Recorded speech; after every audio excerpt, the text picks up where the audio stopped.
Que a paz de nosso Senhor e Salvador Jesus Cristo esteja com todos vós. Aqui quem vos fala é o irmão Jorge, dando continuidade em nossos estudos, falando sobre a origem das lutas, agora no capítulo 3. Pela falta do conhecimento das Escrituras Sagradas, o próprio povo de Deus erra em diversas áreas, acreditando que está acertando, principalmente no que se refere ao pecado, à vida conjugal, profissional e financeira. Como disse o Senhor Jesus Cristo, os filhos do mundo são mais hábeis na sua geração do que os filhos da luz. Lucas 16, versículo 8. Por que é assim? É porque os filhos do mundo são desprovidos do medo de pecar e assim vivem arriscando até atingirem o sucesso. Enquanto que os filhos da luz vivem cotidianamente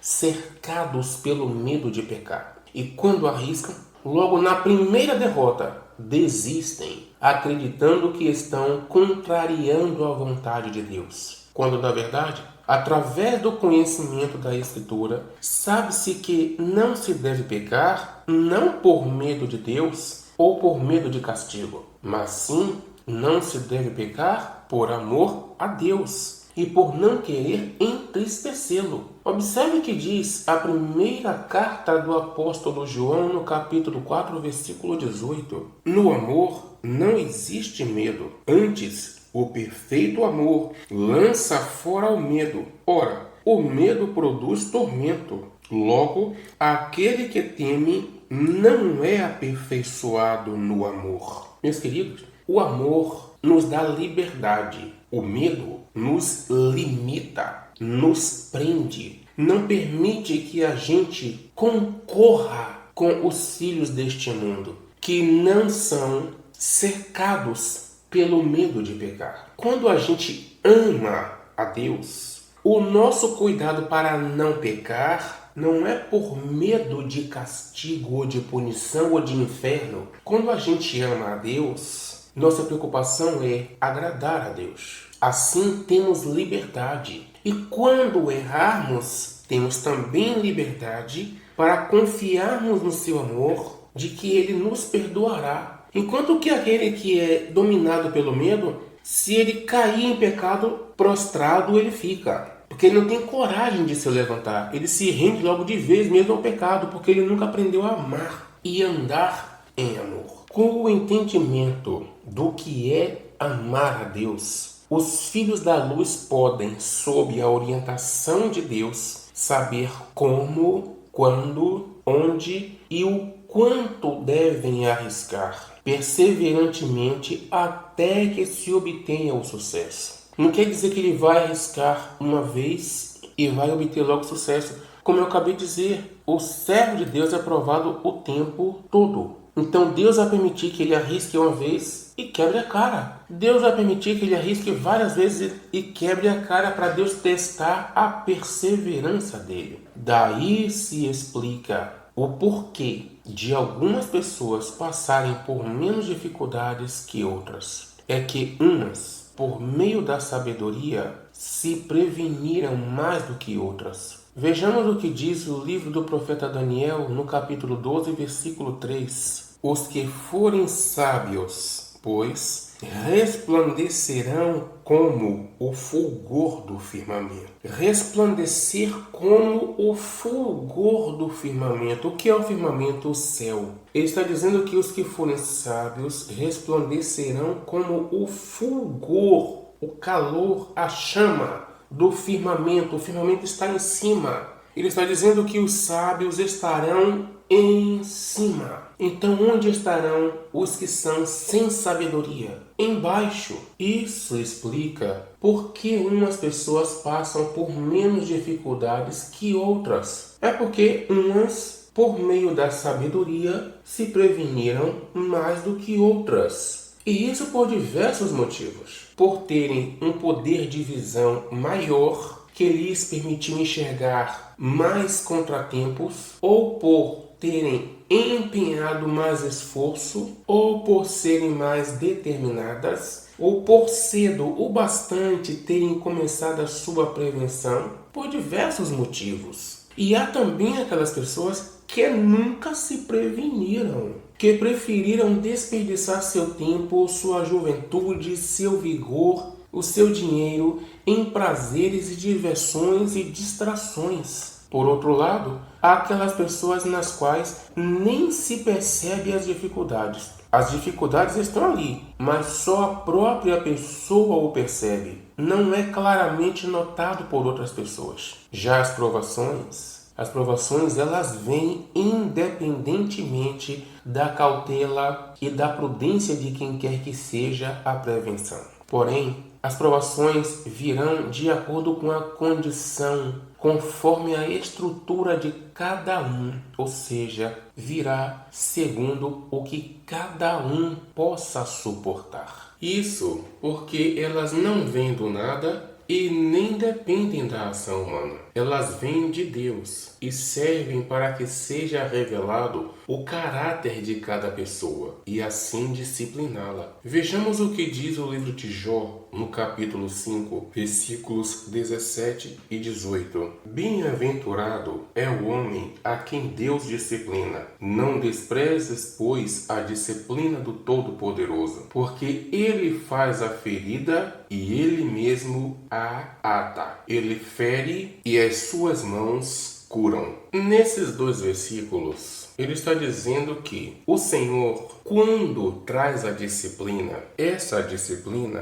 pode ferir, mas o mesmo Senhor que fez a ferida, ele mesmo sara essa ferida. As suas mãos curam. Essa ferida vem durante a disciplina. Esse ferimento vem durante a disciplina, que traz dor. E o mesmo Senhor que abriu essa ferida é o mesmo que vai sarar essa ferida. E essa disciplina é para todos, independente de serem convertidos ou não, pois todos são criaturas de Deus. Veja o que o Senhor diz em Deuteronômio, capítulo 8, do versículo 2 ao versículo 5. O Senhor diz: recordaste-ás de todo o caminho pelo qual o Senhor teu Deus te guiou no deserto estes 40 anos, para te humilhar, para te provar, para saber o que estava no teu coração, se guardarias ou não os seus mandamentos. Ele te humilhou, te deixou ter fome e te sustentou com o maná, que tu não conheceste, nem teus pais o conheceram, para te dar a entender que não só de pão viverá o homem, mas de tudo o que procede da boca do Senhor. Disso viverá o homem. Nunca envelheceu a tua veste sobre ti, nem se inchou o teu pé nesses 40 anos. Sabe, pois, no teu coração que, como um homem disciplina a seu filho, assim te disciplina o Senhor teu Deus. Ou seja, as provações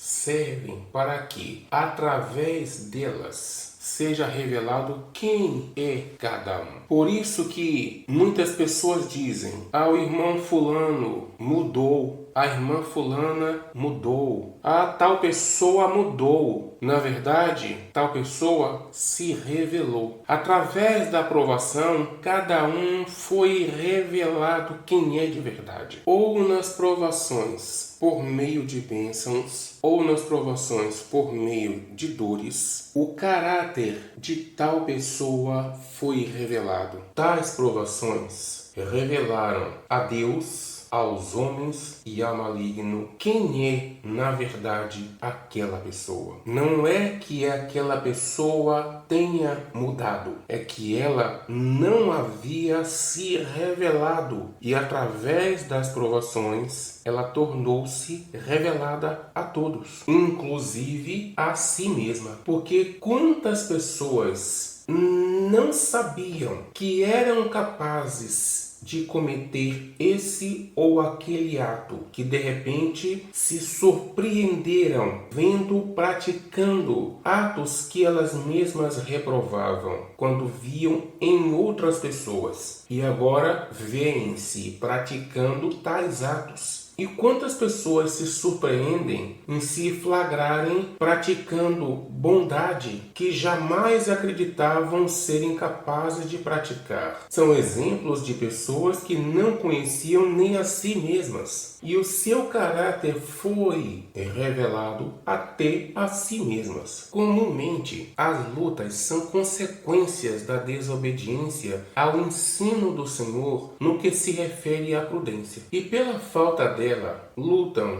desarmados e desprovidos, são vencidos por estarem despreparados. O prudente é aquele que se previne contra o mal, que se antecipa ao mal ou a alguma adversidade. E quando somos provados, automaticamente faz-se revelar a área em que precisamos de correção e de disciplina. E uma dessas áreas é a prudência. O ser humano passa por 3 adversidades, quando na verdade ele deveria passar somente por uma. Aquela que tem que vir para provar o caráter de cada pessoa e corrigi-lo. Existem as adversidades que ele mesmo provoca quando conduz a sua vida de forma desorganizada, desordeira. Não consegue compreender o que é prioridade. Entenda-se que desordeira é a pessoa que anda fora da ordem. A primeira coisa que se precisa entender é que a juventude é a época do plantio e que a velhice é o tempo da colheita. Em tempos de plantio, cada um tem o direito de escolher o que vai plantar. Porém, não é assim com a colheita. Na colheita se colhe obrigatoriamente o que cada um plantou. Vejamos o que nos diz a carta aos Gálatas no capítulo 6, versículo 7. Não vos enganeis. De Deus não se zomba, pois aquilo que o homem semear, isso também ceifará. Partindo desse princípio, consideremos as fases organizacionais da vida. Primeiro vem a fase do aprendizado, depois a fase da prática daquilo que aprendeu e por último a fase da colheita. Quando se inverte qualquer uma dessas fases, ou seja, quando se foge dessa ordem, provoca-se sofrimentos, adversidades, que por sua vez não é garantia de impedimento, mas que dificultará em muito a reorganização da vida. Se essa tentativa de reorganização vier antes da época da colheita, ou seja, antes da velhice, pode haver bastante chance de vitória, pois ainda há vigor, disposição física e mental, reflexo, saúde e tempo para isso. Porém, se vindo já no tempo da colheita, na velhice, muito dificilmente se obterá vitória, lhe restando somente colher o que tem plantado. Isso por já se ter esgotado toda a sua capacidade de plantio. Quem nunca viu um ambulante idoso disputando espaço em um ônibus com outro ambulante jovem? Nós vemos o idoso para entrar no ônibus, ele tem que esperar o ônibus parar, tanto para embarque quanto para desembarque. E quando entra no ônibus, a sua voz já está fraca. Ele malmente consegue segurar as suas mercadorias que ele está vendendo, enquanto que o jovem pega o ônibus em movimento e com o ônibus ainda em movimento,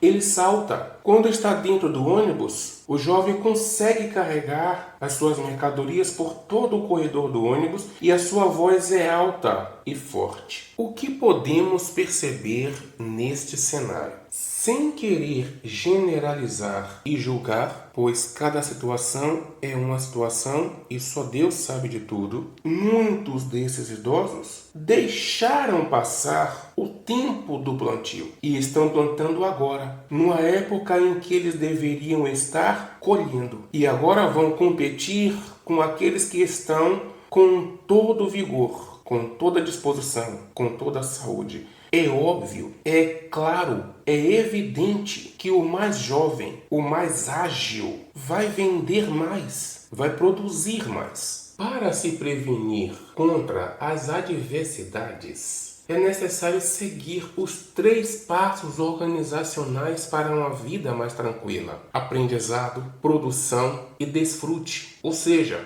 colheita. A primeira fase é mais leve, pois é quando na juventude comumente não se tem compromissos muito pesados por se estar na infância e adolescência. É a fase do aprendizado, é a primeira fase. A segunda fase já não é tão simples. Isso por se tratar de uma fase de responsabilidades mais pesadas, como a qualificação profissional, o trabalho, e ambos associados ao casamento e sustento da família. Aquele que semeia não pode se distrair. O plantio exige concentração, determinação, valentia. Entendamos que valentia é coragem, garra, fibra, determinação. Nada tem a ver com violência. Durante a semeadura, não se pode olhar para trás. E muitas vezes, o que atrapalha esse processo é o fato de se olhar a vida, a conduta, a diversão e prazeres dos outros. Veja o que o Senhor Jesus Cristo diz no Evangelho escrito por Lucas, no capítulo 9,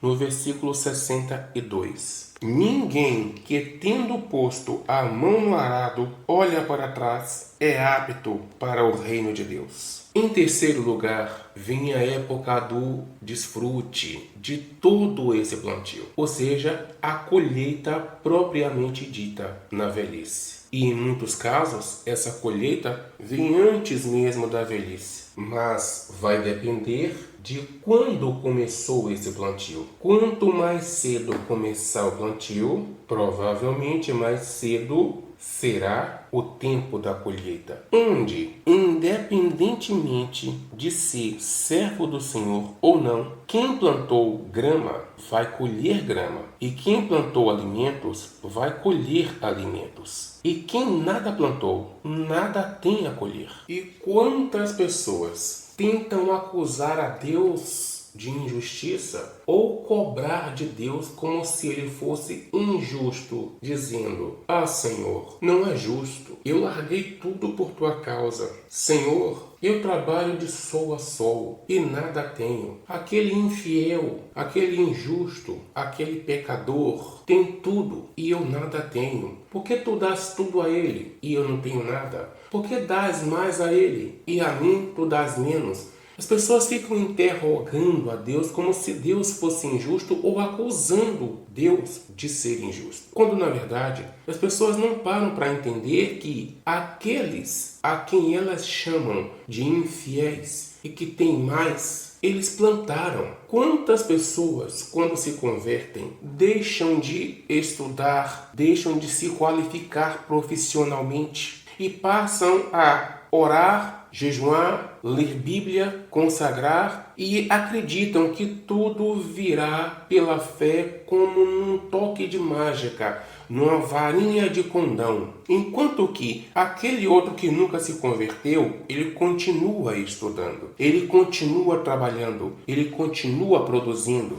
ele chega a fazer horas extras. É comum em uma empresa um certo setor precisar de um funcionário para fazer hora extra. E exatamente aquele que é convertido ao Senhor, diz que não pode, porque tem compromissos na igreja. Já o outro, que não tem compromisso com igreja nenhuma, sempre está disponível para fazer horas extras. Meus queridos, quando surgir uma necessidade de corte de funcionários na empresa, os primeiros da lista serão aqueles que nunca estão disponíveis para fazer hora extra. Os últimos na lista de corte serão aqueles que sempre estão disponíveis para fazerem horas extras. Exatamente por esse motivo é que os filhos das trevas são mais prudentes em sua geração do que os filhos da luz. Por isso que os filhos das trevas colhem mais. e colhem frutos melhores, porque eles plantam mais. E o plantio deles é de melhor qualidade. Não é Deus que é injusto. Vejamos um outro exemplo, onde há 2 candidatos concorrendo a uma vaga de concurso público. Digamos que um dos candidatos é um servo de Deus, cuja vida é somente orar, jejuar, consagrar, ler a Bíblia, pregar a palavra de Deus, louvar e adorar a Deus, visitar os necessitados, praticar caridade e buscar ao Senhor nas madrugadas. Um crente fiel, mas ele é imprudente nas coisas desta vida. Ele quer uma vaga numa área pública, mas ele não foi estudar. Ele foi estudar a Bíblia, que não tem nada a ver com aquele emprego. Mas pela fé, ele se inscreve para aquele concurso público. Ele vai para aquela prova e espera que Deus o ajude. Gente, Deus é justo. Deus não dá pesca. Deus estaria sendo injusto com aquele outro, que é ímpio, pecador, assumido, declarado, tem prazer em pecar. Muitas vezes até xinga a Deus. Muitas vezes xinga o Senhor Jesus Cristo. Porém, para aquele concurso público, ele foi comer livro. Ele passou horas de dia e de noite e de madrugada, estudando, se preparando para aquela prova. Ele vai para aquela sala fazer aquela prova, ele vai com uma verdadeira bagagem. Ele vai com todo o aparato. Deus é justo. E pela justiça, a vaga pertence a ele, àquele ímpio que xinga a Deus, que xinga a Jesus Cristo. Mas ele foi comer livro, enquanto que o outro que adora a Deus não se dedicou em estudar. Ele foi ler Bíblia. Para as coisas de Deus, ele brilha. Mas olha o que o Senhor Jesus Cristo diz: que a vossa luz brilhe também diante dos homens. Quando um cristão se comporta desta forma, se dedicando somente às coisas espirituais, ele está brilhando somente diante de Deus e não também diante dos homens. E o mandamento do Senhor é: vós sois a luz do mundo, portanto, brilhe a vossa luz também diante dos homens. Não é somente diante de Deus que devemos brilhar, é também diante dos homens, para que os homens vejam as nossas boas obras e glorifiquem a Deus nosso Pai que está nos céus. Aí, aquele servo do Senhor, ao ver o resultado, a sua reprovação, e o outro ímpio sendo aprovado, e vendo que aquele ímpio tomou posse e hoje está um funcionário público estabilizado. E aquele servo do Senhor, quando chega ao tempo da colheita, aquele servo do Senhor nada tem a colher. Porque ele não estudou, ele não plantou aquilo que ele queria colher. O ímpio plantou. Eis o porquê de muitos ficarem culpando a Deus, porque deixaram passar o tempo do plantio. Não plantaram, nada tem a colher. E aí muitos servos do Senhor começam a murmurar. E Deus não se agrada de murmuradores. Começam a perguntar: Senhor, não é justo, porque eu estou com fome e só tenho grama no meu quintal. E aquele ímpio tem aipim, tem abóbora, tem inhame, tem batata. É porque aquele ímpio plantou alimentos. E este servo do Senhor que reclama que só tem gramas, é porque ele só plantou grama. Deus é justo e jamais dará a uma pessoa justa a recompensa de pessoa injusta. E jamais dará a uma pessoa injusta a recompensa de pessoa justa. É justo que aquele que plantou alimentos colha alimentos, e aquele que plantou grama colha grama, independente de ser servo do Senhor ou não. Vamos comparar assim: o muito é o reino de Deus, o pouco é tudo referente a esta vida aqui. O Senhor diz: foste fiel no pouco, sobre o muito te colocarei. Quando nós somos infiéis com as coisas desta vida, estamos sendo infiéis no pouco. Jamais o Senhor nos colocará sobre o muito. Trazendo isso para a vida prática, quantos servos do Senhor que são exatamente assim, do jeito que acabei de descrever, são crentes fiéis, mas que se desviam e vão para o mundo por verem as suas colheitas, grama, ou então nada tem a colher. Eles, desviados, receberão que recompensa no reino dos céus? E o que os fez desviar? O fato de ter chegado o tempo da colheita e eles nada terem para colher. E aí começam a reclamar contra Deus. E aquele ímpio que eles mesmos criticavam, ímpio que xingava a Deus, hoje esse novo desviado também fala mal de Deus. É o que nós vimos na vida cotidiana, na vida prática. Mas o que isso tem a ver com o reino de Deus? É que quanto mais imprudente for o servo de Deus, mais adversidades ele enfrentará. E quanto mais